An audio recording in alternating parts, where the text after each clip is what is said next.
Hello everyone, welcome back to our channel. Again we are here with business studies class 12th. Today we'll discuss about chapter number 7, that is your directing. Previously we have discussed about the functions of management, that is planning, organizing and staffing. Today we'll discuss about the four function of management. Fourth one, that is directing. हमने plan out किया, structure बनाया, उसके लिए recruitment की, efficient और able experience personnels को appoint किया. Now it's time to direct और गाइड द पर्सनल्स. जो हमारी मैन पावर है, जो रिक्वायरमेंट थी वो हमने फुलफिल कर ली है. Now it's time to direct that man power. जितने भी हमारे अपॉइंटेड एम्प्लॉयज हैं अब हम उन्हें डायरेक्ट करने वाले हैं. तो एग्जामिनेशन पॉइंट ऑफ व्यू से this chapter is very important क्योंकि इसमें काफी अच्छे टॉपिक्स हैं और इसकी जो वेटेज है as compare to other chapters वो काफी अच्छी है. 8 to 10 मार्क्स का एक्सपेक्टेड रहता है इसमें से क्वेश्चंस आने का. एमसीक्यूज भी, लॉन्ग क्वेश्चन भी 4 मार्क्स का या 6 मार्क्स का आपका इसमें से बनता ही बनता है. Like we have sources of recruitment in previous chapter. वो हमारा क्लासिफिकेशन जिस तरीके से एग्जाम के पॉइंट ऑफ व्यू से इंपॉर्टेंट था, यहाँ पे हमारा मोटिवेशन एंड लीडरशिप, ये जो हमारे एलिमेंट्स हैं बड़े इंपॉर्टेंट है एग्जाम के पॉइंट ऑफ व्यू से. डायरेक्शन कैसे हेल्पफुल रहता है, ये अच्छा चैप्टर है, इससे रिलेटेड क्वेश्चंस बहुत अच्छे बनते हैं. ठीक है, तो let's start with it. What is directing actually? Directing is a process of instructing, guiding and inspiring the people. जो लोग हमने अपॉइंट किए हैं, जिनकी रिक्रूटमेंट की, जिनका सिलेक्शन किया, उन लोगों को अब इंस्ट्रक्ट, गाइड, कम्युनिकेट करने का टाइम आ गया है कि उन्हें क्या काम करना है, कैसे करना है. व्हेनेवर दे रिक्वायर्ड उनकी हेल्प करनी है. ठीक है, तो डायरेक्शन जब हम देते हैं, जब हम मैनेजमेंट को एक्शन में लेके आते हैं, this is the step of management in action actually. अभी तक तो हमने प्लान आउट किया, फिर अपनी एक्टिविटीज का स्ट्रक्चर बनाया, फिर उसके लिए स्टाफिंग की, लोग आए. अब वो मैनेजमेंट एक्शन में आएगी with the help of this function.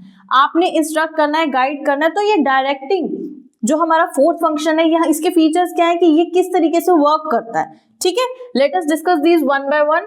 First one is directing initiates action. ये एक्शन इनिशिएट करता है कि जैसे हमने जो फंक्शंस की बात की previously, planning, organising and staffing, यहाँ पर जो अदर फंक्शंस हैं उनको एक्शन में लाने का टाइम आ गया है. ये इनिशिएट करता है यहाँ पर एक्शन कि अब हम मैनेजमेंट में वर्क एक्चुअली में स्टार्ट कर रहे हैं कि किस तरीके से हम काम करेंगे. ठीक है, ये हर लेवल पे होता है. डायरेक्शन आपके टॉप, मिडिल, लो हर लेवल पे जरूरी होता है. ऐसा नहीं है कि डायरेक्शन सिर्फ हमें अपने लो लेवल को ही देनी है. हर लेवल पे डायरेक्शन की नीड होती है क्योंकि एक्शन तभी होगा जब ओवरऑल ऑर्गेनाइजेशन वर्क करेगा. ठीक है, कॉन्टिन्यूस प्रोसेस है.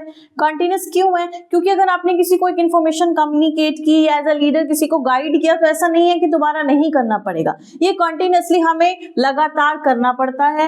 And last is it flows from top to bottom. जब हम किसी को गाइड करते हैं, इंस्ट्रक्ट करते हैं, कुछ कम्युनिकेट कर रहे हैं, डायरेक्ट कर रहे हैं, तो वो टॉप टू बॉटम फ्लो करता है. क्योंकि यूजुअली क्या होता है, टॉप लेवल अपने मिडिल लेवल को कुछ अथॉरिटीज देता है, कुछ टास्क देता है, कुछ जरूरी इंफॉर्मेशन देता है, तो वहां पर वो टॉप टू बॉटम जाता है कि टॉप मिडिल को मिडिल, लो को लो, अपने नॉन मैनेजरियल लेवल को वो इंफॉर्मेशन प्रोवाइड करता है. ठीक है, नेक्स्ट आती है इसकी इंपॉर्टेंस. अभी हमने बात की थी फीचर की कि ये कॉन्टिन्यूस है, हर जगह रिक्वायर्ड होता है, ये इनिशिएट करता है. अब ये आती है इंपॉर्टेंस कि ये जरूरी क्यों है, कि अगर हम ये फंक्शन परफॉर्म नहीं करते तो क्या प्रॉब्लम हम फेस कर सकते हैं अपने ऑर्गेनाइजेशन में. सबसे पहले ये एक्शन इनिशिएट करता है, मतलब अपने सबऑर्डिनेट को इंस्ट्रक्ट करता है. इसलिए इंपॉर्टेंट है क्योंकि अगर हम डायरेक्ट नहीं करेंगे तो जितने भी हमने अपने एम्प्लॉयज अपॉइंट किए वो वर्क कैसे करेंगे. उनके एफर्ट्स को इंटीग्रेट करता है, मतलब एक अच्छा जो लीडर होगा जिसके अंदर अच्छी क्वालिटीज होंगी वो अपने सबऑर्डिनेट्स के एफर्ट्स को वेस्ट नहीं जाने देगा.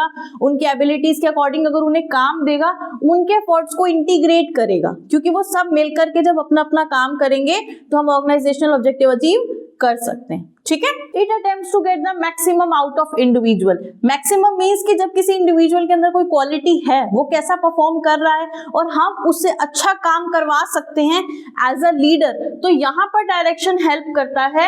हम अपने एम्प्लॉयज को मोटिवेट कर सकते हैं, उसको अच्छी लीडरशिप दे सकते हैं, उसको अच्छा कम्युनिकेशन करके, समझा करके उसकी जो एबिलिटीज हैं उसका फुल यूटिलाइजेशन करेंगे और उससे अच्छा आउटपुट लेंगे. उससे पर्टिकुलरली उस इंडिविजुअल की ग्रोथ भी होगी और ओवरऑल ऑर्गेनाइजेशन की ग्रोथ भी होगी। Next is it facilitates implementing changes. जो भी हमारे ऑर्गेनाइजेशन में चेंजेस आते हैं उन्हें इंप्लीमेंट करने के लिए ये हमारे लिए बहुत इंपॉर्टेंट फंक्शन होता है। ठीक है, एक मैनेजर अच्छा मोटिवेशन, लीडरशिप और कम्युनिकेशन से जितने भी चेंजेस रिक्वायर्ड है, जहां पर जैसी जरूरत होती है वो चेंजेस इंट्रोड्यूस कर सकता है। Okay, last is it create stability and balance in the organisation. देखिए, आप अच्छे से कम्युनिकेट करेंगे, मैनेज करेंगे, ओवरलैपिंग को अवॉइड करेंगे, प्रॉपरली गाइड करेंगे, तो आप बैलेंस क्रिएट कर सकते हैं। ठीक है, so this was about the importance of directing. Next आते हैं इसके एलिमेंट्स। डायरेक्शन के बेसिकली 4 एलिमेंट्स हैं, that is supervision, leadership, motivation and communication. ये चारों बहुत इंपॉर्टेंट हैं। देखिए, अगर आप अपने सिलेबस की बात करते हैं तो सुपरविजन की ज्यादा कोई एक्स्ट्रा इन्फॉर्मेशन आपकी इस चैप्टर में रिक्वायर्ड नहीं है, क्योंकि आपके सिलेबस में इसकी कुछ डिटेल्ड मैटर नहीं है, कोई रिक्वायरमेंट नहीं है, ये टॉपिक डिटेल में नहीं है। जो ज्यादा जरूरी है that is your leadership, motivation and communication. और अब हम इन तीनों जो आपके एलिमेंट्स हैं इनको डिटेल में डिस्कस करेंगे one by one. But you must know the meaning of supervision. Supervision होता क्या है? ठीक है, सुपरविजन क्या है? हम जब सुपरवाइज करते हैं या किसी की इंफॉर्मेशन को, किसी के टास्क को चेक करते हैं, जज करते हैं, तो supervision is just to supervise means oversee the work of an individual. ठीक है, सुपरविजन किसी के काम को मॉनिटर करना। देखिए, डायरेक्शन में ये बहुत जरूरी है कि अगर किसी को कुछ गाइड करना है, इंस्ट्रक्ट करना है, टाइमली उसको इन्फॉर्म करना है कि वो सही कर रहा है या गलत कर रहा है, तो उसके लिए सुपरवाइज करना तो बहुत जरूरी है। ठीक है, तो you must know the meaning at least. ठीक है, कि अगर हम सुपरविजन की बात कर रहे हैं तो कम से कम हम उसके काम को ओवरसी करेंगे, चेक करेंगे कि वो इंडिविजुअल सही वर्क कर रहा है या नहीं कर रहा। इसके बाद आते हैं हमारे other 3 elements, that is motivation, leadership and communication. ये क्या होता है? मोटिवेशन वो प्रोसेस है जहां पर हम अपने एम्प्लॉइज को मोटिवेट करते हैं, एक्साइट करते हैं टू वर्क। ठीक है, मोटिवेशन डिफरेंट वेज में होता है, जिसकी जैसी रिक्वायरमेंट होती है, जो इंडिविजुअल जैसा परफॉर्म कर रहा होता है, as per the changing need हमें मोटिवेशन के सोर्सेज को भी उसके डिफरेंट टाइप्स को फॉलो करना पड़ता है कि कैसे एक इंडिविजुअल को मोटिवेट करके हम उसका बेस्ट ला सकते हैं। Next is leadership. Leadership means एक लीडर होता है, एक क्वालिटी होती है जहां पर हम दूसरों को इन्फ्लुएंस कर सकते हैं to perform a particular task. अब लीडर कैसे वर्क करता है वो हम इसमें डिटेल में डिस्कस करेंगे। And next is communication. Communication is a process of exchange of information and idea. वो प्रोसेस कैसे वर्क करता है, ऑर्गेनाइजेशन में कम्युनिकेशन कैसा होगा, किस स्ट्रक्चर से फॉलो किया जाएगा, दैट्स ऑल। ठीक है, इसका प्रोसेस बहुत इंपॉर्टेंट है। तो let's start with motivation. Motivation क्या होता है, कैसे वर्क करता है? अभी हमने डिस्कस किया कि मोटिवेशन एक ऐसा प्रोसेस है जहां पर हम अपने एम्प्लॉइज को एक्साइट करते हैं, जो हमारे काम करने वाले लोग हैं, उस वे में उनसे काम करवाना कि हमारा ऑब्जेक्टिव अचीव हो सके। तो मोटिवेट करना हमारे लिए जरूरी है, क्योंकि ये एक इंटरनल फीलिंग है, साइकोलॉजिकल फैक्टर है कि हम अगर किसी को मोटिवेट करेंगे, किसी को हम रिवॉर्ड देके मोटिवेट कर सकते हैं, किसी को हम पनिश करके मोटिवेट करते हैं, तो ये एक इंटरनल फीलिंग है। सबसे पहले तो मोटिवेशन एक साइकोलॉजिकल एस्पेक्ट है कि हम किसी के माइंड को कैसे कैप्चर कर सकते हैं, उसके मेंटल सिचुएशन को हम कैसे चेंज कर सकते हैं सही तरीके से, या फिर गुस्सा करके कुछ गलत तरीके से। जब कहते हैं ना घी सीधी उंगली से नहीं निकलता तो टेढ़ी उंगली से भी निकालना पड़ता है, तो यहाँ पे काम निकलवाना है। अगर अच्छे से करोगे तो ठीक है, नहीं तो दूसरा रास्ता अपनाया जाता है। ये गोल ओरिएंटेड बिहेवियर है। क्या है कि मोटिवेशन जो भी हम करते हैं, अगर किसी की इंटरनल फीलिंग को हम चेंज कर रहे हैं, उसे एक्साइट कर रहे हैं, उसे इंड्यूस कर रहे हैं, तो वो हमारे गोल की अचीवमेंट के लिए होता है। ये एक ऐसी पावर है जो हमारे गोल ओरिएंटेशन की तरफ जाती है, उसकी अचीवमेंट की तरफ जाती है। ठीक है, इट कैन बी पॉजिटिव और नेगेटिव। जैसे मैंने अभी आपको बताया कि किसी को रिवॉर्ड देके भी कर सकते हैं और फियर ऑफ पनिशमेंट के साथ भी हम मोटिवेट कर सकते हैं। कॉम्प्लेक्स प्रोसेस क्यों है? क्योंकि जो हम जिन लोगों को मोटिवेट कर रहे हैं वो जो इंडिविजुअल्स हैं, जो एम्प्लॉइज हैं, वो सभी सेम नेचर के नहीं है, हेट्रोजीनियस है, डिफरेंट है एक दूसरे से। Every individual is different from other. तो जब हम अलग अलग लोगों के ऊपर ये डिफरेंट अपने मोटिवेशन के एस्पेक्ट्स को अप्लाई करते हैं, पॉजिटिव या नेगेटिव, तो वो वेरी करता है, वो कॉम्प्लेक्स हो जाता है, क्योंकि जितने भी लोग हैं सबकी सोच, सबकी परसेप्शन अलग है। उनके अकॉर्डिंग हमें उनके साथ वर्क करना पड़ता है कि हर इंडिविजुअल रिवॉर्ड से खुश नहीं होता और हर इंडिविजुअल पनिशमेंट से डरता नहीं है। नेक्स्ट आती है आपकी Maslow's need hierarchy theory. This is also very important. यहाँ पर मास्लो ने ह्यूमन नीड्स को कुछ प्रायोरिटी के बेसिस पे एक हायरार्की बनाई, एक स्ट्रक्चर बनाया, लेवल्स दिए, ठीक है, कि ह्यूमन बीइंग की जो डिफरेंट नीड्स हैं वो उनको किस लेवल पे कैसे सेटिस्फाई करता है। तो हम इस डायग्राम के थ्रू समझेंगे कि ह्यूमन नीड्स की क्या हायरार्की है और कैसे वो नीड सेटिस्फाई की जाती है। First one is basic need, that is physiological need, मतलब हमारी फिजिकल नीड है टू लिव। यहाँ पर जीने के लिए हमें फूड, क्लोथ, शेल्टर, रेस्ट, ये सब चीजें रिक्वायर्ड हैं। कि कैसा हो, खाने में क्या वैरायटी हो, वो बाद में आता है। पहले फिजिकल नीड है कि बेसिक हमें खाना चाहिए। तो फर्स्ट नीड सेटिस्फाई हो गई।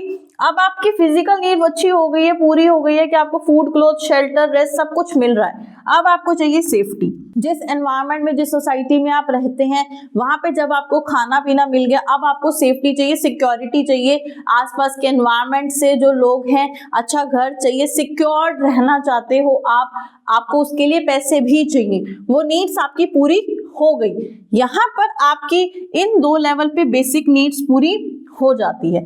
बेसिक के बाद हमारी साइकोलॉजिकल आती है, ठीक है, सेफ्टी होगी, पैसे आ गए, फ्यूचर सिक्योर कर पा रहे हैं। अब आती है बिलोंगिंगनेस और लव नीड्स, जिसको हम साइकोलॉजिकल कहते हैं कि खाली सामान और अपने पास होने से या पैसा होने से हम खुश नहीं रहते। हमारी कुछ लव की नीड्स होती है, लाइक हमारी फैमिली है, फ्रेंड्स हैं, हमारे ग्रुप्स हैं, जिनके साथ हम अपनी फीलिंग्स, इमोशंस शेयर कर सकते हैं, ठीक है। तो ये रिलेशनशिप्स और फ्रेंड्स हमारे लिए एक साइकोलॉजिकल इम्पैक्ट लेके आते हैं, एक इंपॉर्टेंस लेकर के आते हैं, जो हमारे लिए सेटिस्फाइड होनी बहुत जरूरी है। अब आप सिक्योर्ड हो गए, आपके फ्रेंड्स, फैमिली बन गई, तो अब आपको चाहिए एस्टीम नीड्स, मतलब आप चाहते हो कि आपकी एक प्रेस्टीज हो, एक सेल्फ रिस्पेक्ट हो, अपनी सोसाइटी में एक पोजीशन हो, आपकी एस्टीम, आपकी ईगो को आप सेटिस्फाई करना चाहते हो, खुश रहना चाहते हो। ये आपकी आती है साइकोलॉजिकल नीड में।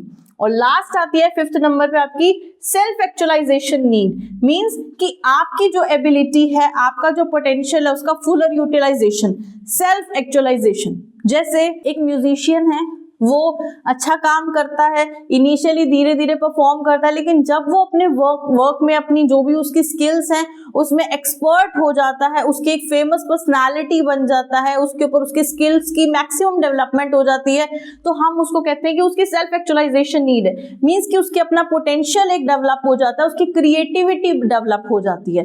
तो इस तरीके से हमने ह्यूमन नीड्स को एक हायरार्की में 5 स्टेप्स में डिवाइड किया है। तो इसके ऊपर मास्लोज नीड हायरार्की पे भी आपका एक क्वेश्चन अच्छा बन सकता है। हो सकता है कि ये आपको हायरार्की एक्सप्लेन करने के लिए आ जाए, और मे बी वो आपसे इसके बारे में कोई एमसीक्यू में पूछ सकते हैं कि किस लेवल पे हमारी कौन सी नीड सेटिस्फाई होती है, ठीक है। तो यहाँ पर बेसिकली हमने कंपेयर किया है इंडिविजुअल की, जो हमने अभी नीड के बारे में डिस्कस किया, ये ऑर्गेनाइजेशन रिलेटेड नीड है, ठीक है। इंडिविजुअल की तो आपने देखा कि पहले हंगर है, इनकम है, जो सेफ्टी हो गई, फिर फ्रेंड्स हो गए, फिर स्टेटस हो गया, फिर सेल्फ फुलफिलमेंट हो गया। लेकिन अगर ऑर्गेनाइजेशन रिलेटेड नीड को देखा जाए तो पहले उसको सैलरी चाहिए, बेसिक, फिर सिक्योरिटी की कोई फ्यूचर रिटायरमेंट पेंशन है या सिक्योरिटी है, फिर उसके बाद अच्छे अपने कलीग्स के साथ अच्छे रिलेशनशिप फॉर्म करने हैं, जॉब टाइटल, अच्छी जॉब चाहिए, लाइक प्रमोशन चाहिए, अच्छी एक स्टेटस पे हम उस ऑर्गेनाइजेशन में वर्क करें, फिर अचीवमेंट ऑफ गोल, कि हमने अपना जो गोल सेट किया था उसको अचीव कर लें। जो हमने मोटिवेशन की बात की थी कि हम अपने इंडिविजुअल्स को डिफरेंट वेज में मोटिवेट करते हैं, वो मोटिवेशन हमने बात की थी कि फाइनेंशियल भी होता है और नॉन फाइनेंशियल, हम उसको पॉजिटिव भी कहते हैं और नेगेटिव भी। देखो, पॉजिटिव मोटिवेशन में हम किसी को रिवॉर्ड दे करके, खुश करके मोटिवेट करते हैं, और नेगेटिव में कुछ पनिशमेंट का डर दे करके या फिर आपको जॉब से निकाल देंगे, इस तरीके का स्ट्रेस दे करके हम उन्हें मोटिवेट करते हैं। बट जो हम उन्हें मोटिवेशन दे रहे हैं वो कुछ फाइनेंशियल नेचर की भी हो सकती है या फिर नॉन फाइनेंशियल। फाइनेंशियल मींस कि जहां पर हम उसको फाइनेंशियल सिक्योरिटी या मॉनेटरी टर्म्स में खुश करके मोटिवेट कर रहे हैं। दूसरा नॉन फाइनेंशियल, जहां पर हम कुछ इस तरीके की उसको बेनिफिट्स दे रहे हैं जिससे वो मोटिवेट हो सके। तो फाइनेंशियल मींस जो मनी की टर्म्स में हम कैलकुलेट कर सकते हैं, उसको अच्छी सैलरी दे करके, प्रोडक्टिविटी लिंक्ड वेज कि अगर आपने इतना आउटपुट दिया तो आपके वेजेस में हम इतना इंक्रीमेंट कर देंगे, बोनस, प्रॉफिट शेयरिंग की, अगर कोई जैसे टॉप लेवल पे है, ज्यादा अच्छा काम कर रहे हैं तो हम उनको बोनस में शेयर दे देते हैं। स्टॉक ऑप्शन, जहां पर हम अपनी कंपनी के कुछ शेयर्स उस पर्टिकुलर इंडिविजुअल को दे देते हैं, कम कॉस्ट पे दे देते हैं या फिर कुछ रिवॉर्ड में दे देते हैं। और रिटायरमेंट बेनिफिट्स, ये वो इंसेंटिव्स हैं जो मॉनेटरी नेचर के होते हैं, जिससे हम अपने एम्प्लॉइज को मोटिवेट कर सकते हैं। नॉन फाइनेंशियल में हमारे वो इंसेंटिव्स आते हैं जहां पर हम उन्हें मोटिवेट कर रहे हैं, उन्हें एक्साइट कर रहे हैं, ठीक है, कि वो ज्यादा अच्छा परफॉर्म करें, अच्छा आउटपुट दें, पर पैसे दे करके नहीं। कैसे? उनका स्टेटस इंप्रूव कर रहे हैं, उनकी रैंक ऑर्गेनाइजेशन में अच्छी हो गई, ऑर्गेनाइजेशनल क्लाइमेट ऐसा है, जो एनवायरनमेंट है जहाँ पे वो काम कर रहे हैं वो उन्हें इतना अच्छा देते हैं कि वो खुश रह करके और अच्छा काम कर सकते हैं। करियर एडवांसमेंट अपॉर्चुनिटी, कि एक पर्टिकुलर इंडिविजुअल का करियर इंप्रूव हो, एडवांस्ड हो, उसको अपॉर्चुनिटी मिले, उसको नया सीखने को मिले, उसको ग्रोथ मिलेगी, तो वो खुश होकर के उस ऑर्गेनाइजेशन में वर्क करेगा। जॉब एनरिचमेंट, एनरिचमेंट मींस कि आपकी जॉब को इंटरेस्टिंग बनाना है। कैसे? जैसे आपको अच्छा वर्क कंटेंट दे करके, आपको फ्रीडम कि आप डिसीजन लो, तो जहां पर आपको अथॉरिटी मिल रही है, आपको बेनिफिट्स मिल रहे हैं, आपकी जॉब और बेटर हो रही है, तो आप मोटिवेट हो जाते हो। एम्प्लॉय रिकॉग्निशन प्रोग्राम, जैसे आप रिकॉग्निशन, जब हम किसी को रिकॉग्नाइज करते हैं, किसी को स्पेशली फील कराते हैं, तो वो एम्प्लॉय काफी मोटिवेटेड फील करते हैं कि अगर किसी ने अच्छा काम किया है, उसकी अच्छी परफॉर्मेंस के लिए हम उसे कॉन्ग्रेचुलेट कर रहे हैं, उसको मोमेंटोज दे रहे हैं, कॉम्प्लीमेंट्स दे रहे हैं, लाइक टी शर्ट से कुछ गुडीज दे रहे हैं, तो उससे वो थोड़ा मोटिवेटेड फील होते हैं कि मैंने अच्छा किया है, तो कहीं ना कहीं मुझे कंसीडर किया जा रहा है, मेरे वर्क को एज अ यूज, कि मेरे को यूज कर रहे हैं, मेरे बेनिफिट्स ले रहे हैं और मुझे कुछ इंपॉर्टेंस नहीं मिल रही, तो वो इंडिविजुअल डीमोटिवेट हो जाएगा। बट अगर आप उसको अच्छे से कॉन्ग्रेचुलेट करोगे, उनके लिए कुछ रिकॉग्निशन प्रोग्राम्स बनाओगे, तो वो काफी एक्साइटेड होंगे और मोटिवेटेड फील करेंगे। ठीक है, security and participation and different decision making, इन सब एक्टिविटीज से हम अपने एम्प्लॉयज को मोटिवेट कर सकते हैं। अब बात आती है लीडरशिप की। लीडरशिप क्या है? एक ऐसी क्वालिटी है जहां पर हम दूसरों को इन्फ्लुएंस करते हैं कि वो काम कर सके जो हम उनसे करवाना चाहते हैं। वो एक लीडर होता है जो ऐसी एक्टिविटी को, ऐसी डायरेक्शन को परफॉर्म करता है कि आप अपने सबऑर्डिनेट्स को मोटिवेट कर सको, इंड्यूस कर सको कि वो ज्यादा से ज्यादा वर्क करें। ठीक है, तो लीडरशिप हमारे लिए कैसी वर्क करता है? ये एक इन्फ्लुएंसिंग प्रोसेस है। यहाँ पर हम अपने सबऑर्डिनेट्स को इन्फ्लुएंस करते हैं, इंड्यूस करते हैं, मोटिवेट करते हैं वर्क करने के लिए। बिहेवियर चेंजिंग प्रोसेस है। एक अच्छा लीडर वो होगा जो अपने सबऑर्डिनेट्स के बिहेवियर में चेंज ला सकता है, उन्हें एक्साइट कर सकता है to perform that particular activity. Interpersonal relationships हैं कि जब दो लोग आपस में कुछ कम्युनिकेट कर रहे हैं, इंफॉर्मेशन शेयर कर रहे हैं, तो इंटरपर्सनल रिलेशनशिप्स फॉर्म हो रहे हैं कि एक लीडर है और एक उसका सबऑर्डिनेट है, कि वो उसको फॉलो करने के लिए रेडी है या नहीं है। वहां एक इंटरपर्सनल रिलेशनशिप फॉर्म होता है between two people. Common goal achieving process है। लीडर और उसके फॉलोअर दोनों ही एक कॉमन गोल की तरफ वर्क करते हैं, जहां फॉलोअर लीडर की इंस्ट्रक्शंस को फॉलो करके उस गोल की तरफ अपनी सारी एक्टिविटीज प्लान आउट करते हैं। Last, it is a continuous process, कि ऐसा नहीं है कि आज लीडर ने किसी को इंस्ट्रक्ट किया, गाइड किया, दोबारा नहीं करना पड़ेगा, वो तो करना पड़ेगा। ठीक है, नेक्स्ट आते हैं हमारे लीडरशिप स्टाइल्स, कि अगर हम किसी को गाइड कर रहे हैं, इंस्ट्रक्ट कर रहे हैं, कुछ इंफॉर्मेशन दे रहे हैं, डायरेक्शन दे रहे हैं, तो वो पर्टिकुलर लीडर अपने सबऑर्डिनेट्स के साथ कैसे वर्क करता है। ये 3 टाइप्स हैं हमारे, ऑटोक्रेटिक, डेमोक्रेटिक एंड लेजर-फेयर और फ्री रीम। इसको हम डायग्राम से देखते हैं। ऑटोक्रेटिक में लीडर फॉलोअर्स को इंस्ट्रक्ट कर रहा है, सारी पावर लीडर के हाथ में है, इसलिए हम इसको बोलते हैं लीडर सेंटर्ड लीडरशिप स्टाइल। ठीक है, डेमोक्रेटिक में लीडर एक हमारी सेंट्रल पावर है, जहां पर हम सबसे डिस्कस करके काम कर रहे हैं। ठीक है, लीडर अकेला डिसीजन नहीं ले रहा कि सिर्फ सबऑर्डिनेट्स को यहाँ की तरफ फॉलो करना है, बट वो आपस में डिस्कस करके डिसीजन ले रहे हैं, तो इसलिए हम इसको बोलते हैं ग्रुप सेंटर्ड लीडरशिप स्टाइल। इसको क्या बोला था हमने? Leader centred, this one is group centred and third one is free rein, जो लेजर-फेयर है, जहां पर लीडर आपको कहीं इन्वॉल्व ही नहीं है, उसे सारी अथॉरिटीज दे दी, सारा काम डेलीगेट कर दिया, and it's up to the followers कि वो किस तरीके से उस वर्क को कर रहे हैं, लीडर इन्वॉल्व नहीं है। इसको बोलते हैं हम इंडिविजुअल सेंटर्ड लीडरशिप स्टाइल। ठीक है, तो हर अपने स्टाइल की अपनी कुछ प्रोज एंड कॉन्स हैं, एडवांटेज डिसएडवांटेज हैं कि अगर आप उनको इन्वॉल्व नहीं करते हो तो वो मोटिवेटेड नहीं होते हैं, वो सिर्फ आपको फॉलो करते हैं, कुछ क्रिएटिविटी नहीं आती। बट यहाँ पर कुछ टाइम वेस्ट नहीं होता, सीधा फॉलो किया जाता है, वो इंस्ट्रक्शन देते हो, वर्क हो जाता है। यहाँ पर डिस्कस करते हैं तो कुछ इनिशिएटिव्स हमारे फॉलोअर्स भी लेते हैं, सबऑर्डिनेट्स भी लेते हैं, उनके ओपिनियंस भी आते हैं। और थर्ड वन, अगर फ्री रेन की बात करते हैं तो ऐसी सिचुएशन में जब लीडर उनके ऊपर छोड़ देता है तो वो काफी मोटिवेटेड फील करते हैं, उनको लगता है कि उनके ऊपर बहुत ट्रस्ट किया जा रहा है, वो एक सेंस ऑफ मोटिवेशन आ जाती है कि भाई हमारे ऊपर पूरी रिस्पॉन्सिबिलिटी डाल दी, कि हमें इतना इंपॉर्टेंट फील किया जाता है, हमें इतना लायक माना जाता है कि पूरी रिस्पॉन्सिबिलिटी हमारे ऊपर है, तो वो काफी मोटिवेटेड होते हैं। बट ऐसी सिचुएशन में अगर गलती हो जाती है तो उसके लिए रिस्पॉन्सिबल लीडर हो जाता है। यहाँ पर पूरी पावर अगर आप आगे फॉरवर्ड कर देते हो, डेलीगेट कर देते हो, तो आपकी प्रॉब्लम बढ़ने के चांसेस भी होते हैं। ऐसी सिचुएशन में जो हमारे फॉलोअर्स हैं वो काफी एजुकेटेड और स्किल्ड होना जरूरी है। ठीक है, so this was about leadership styles. Next आता है हमारा last element, that is communication. हमने बात की कि communication is a process of exchange of ideas, views, feelings, कि हम किस तरीके से अपनी इंफॉर्मेशन, अपने आइडियाज को एक्सचेंज करते हैं, कम्युनिकेट करते हैं विद इन द ऑर्गेनाइजेशन।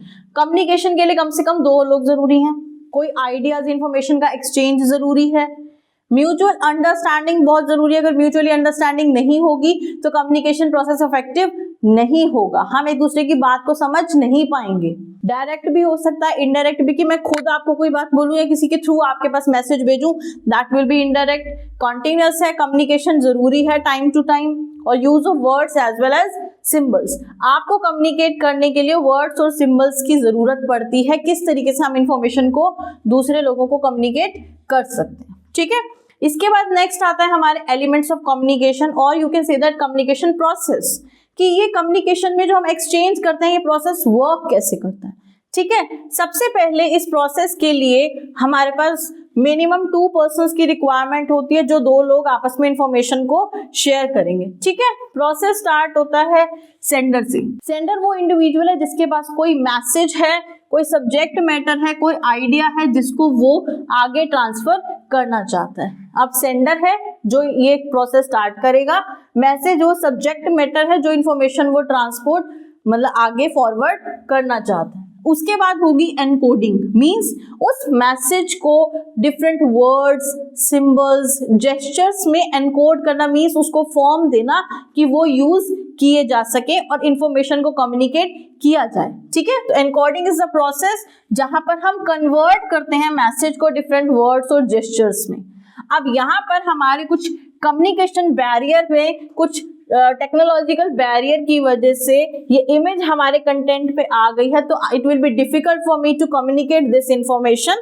इस टाइप के बैरियर्स को भी हमें ओवरकम करना पड़ता है अपने कम्युनिकेशन प्रोसेस में। समटाइम्स ये बैरियर्स हमारे लिए एक्सपेक्टेड नहीं होते बट प्रॉब्लम क्रिएट कर देते हैं। ठीक है, तो एनकोड किया हमने, अपने मैसेज को डिफरेंट वर्ड्स, सिंबल्स, जेस्चर्स से कम्युनिकेट किया। उसको ट्रांसफर करने के लिए हमें कोई मीडिया चाहिए, कि हम टेलीफोन पे, directly, face to face, indirectly, किस तरीके से हम उसे किस सोर्स से कम्युनिकेट करेंगे। कम्युनिकेट करेंगे तो डिकोडिंग होगी, वो मैसेज वहां तक जाएगा, रिसीवर सुन रहा है, उसको समझने की कोशिश कर रहा है। अब जो इंफॉर्मेशन आ गई वो रिसीवर के पार्ट पे आ गई, कि उसने जो वर्ड्स सुने, जो सिंबल्स देखे, जो जेस्चर्स देखे, उसको डीकोड कर रहा है, उसको रिसीव कर रहा है। और अब उसके फीडबैक से, जब वो फीडबैक देगा तो हमें पता चलेगा कि उसने हमारी इंफॉर्मेशन को किस लेवल तक समझा, सही समझा या नहीं समझा, ये उसके फीडबैक से पता चलेगा। And feedback is very important from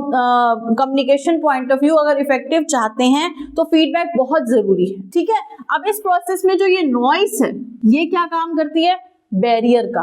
तो नॉइस सिर्फ आवाज से या शोर से, यहाँ नॉइस की बात नहीं की गई, यहाँ पर डिफरेंट बैरियर्स की बात की गई है जो हमारे कम्युनिकेशन प्रोसेस में हमारे लिए एक नॉइस का, एक प्रॉब्लम का काम कर सकते हैं। अब वो बैरियर्स हैं वो हमें अभी डिस्कस करने हैं। ठीक है। कम्युनिकेशन फॉर्मल है या इनफॉर्मल है? फॉर्मल वो है जो ऑर्गेनाइजेशनल स्ट्रक्चर फॉलो करके किया जाएगा, एक प्रिस्क्राइब्ड पाथ से किया जाएगा।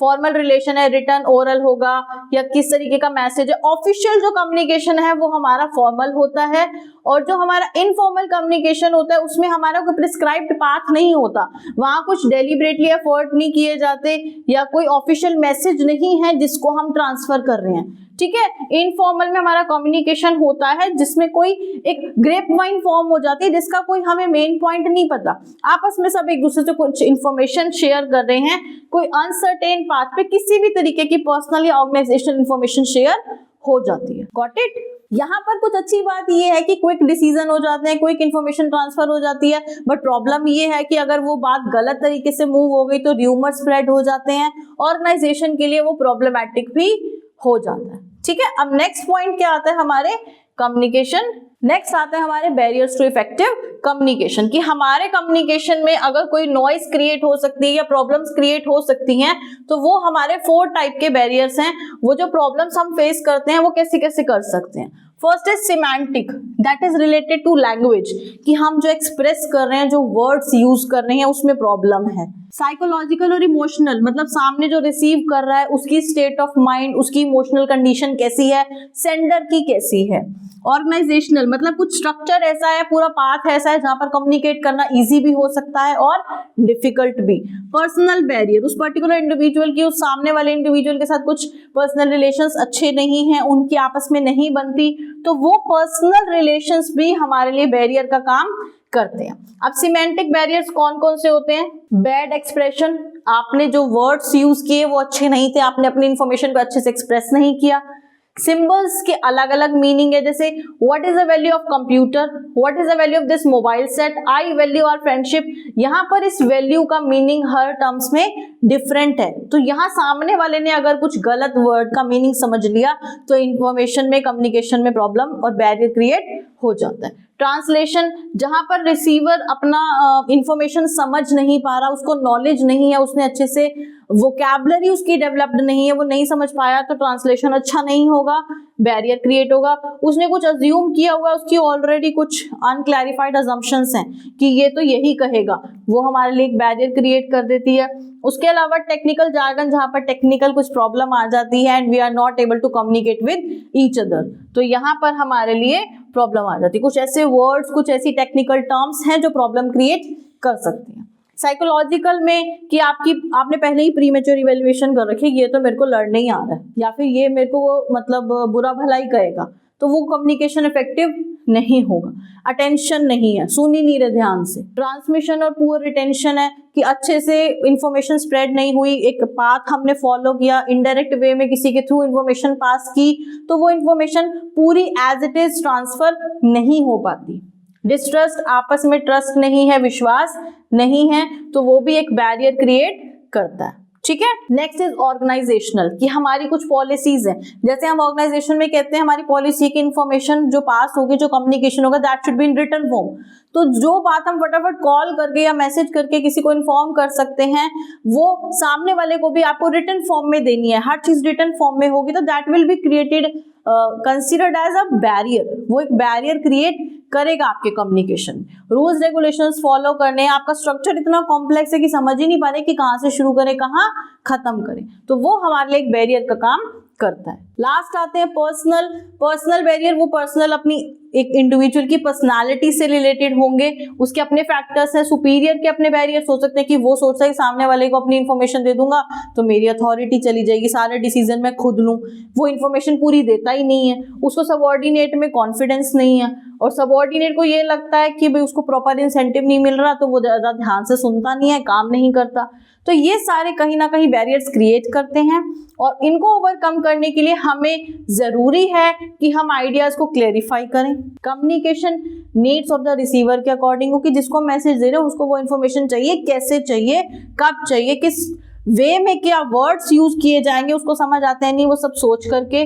कंसल्ट अदर बिफोर कम्युनिकेटिंग, कई बार हमें कम्युनिकेट करने से पहले दूसरों से कंसल्ट करना पड़ता है। कुछ इन्फॉर्मेशन ऐसी होती है जो हमें सोचना चाहिए कि हमें पास ऑन करनी चाहिए या नहीं। Convey things of help and value to listeners, की मतलब आप उसके साथ कुछ इस वे में इंफॉर्मेशन सेंड कर रहे हो या शेयर कर रहे हो कि वो उसके लिए हेल्पफुल हो, अच्छा फीडबैक हो, दोनों के लिए आज भी कम्युनिकेशन है, दोबारा भी उसके साथ फ्यूचर में कम्युनिकेशन किया जाए ताकि कुछ अगर बैरियर आए भी हैं हम उन्हें ओवरकम कर सकें। फॉलो अप होना बहुत जरूरी है और एक इंडिविजुअल का अच्छा लिसनर होना बहुत जरूरी है। अगर हम अच्छे से किसी की बात को सुनेंगे तभी हम आगे ग्रो कर पाएंगे, ठीक है। So this was about your chapter directing, किस तरीके से डायरेक्शन दी जाती है और मैनेजमेंट एक्शन में आ जाती है, ठीक है।